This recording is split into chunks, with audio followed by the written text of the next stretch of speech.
ભાવનગરની વૃદ્ધની હત્યા થતાં ચકચાર મચી જવા પામી હતી। ભાવનગર શહેરમાંથી એક ચોંકાવનારી ઘટના સામે આવી છે। શહેરના સુભાષનગર વિસ્તારમાં આવેલ પ્રધાનમંત્રી આવાસ યોજનાની ગોકુલધામ સોસાયટીમાં વૃદ્ધની કરપીણ હત્યા કરવામાં આવી છે।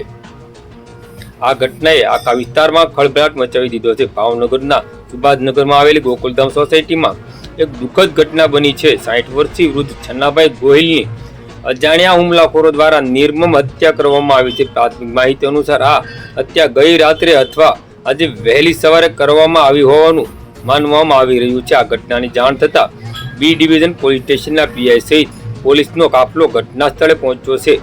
પોલીસે ઘટનાની તપાસ શરૂ કરી દીધી છે અને હત્યાના કારણો તેમજ હુમલાખોરની શોધખોળ માટે તપાસનો દોર શરૂ કર્યો છે।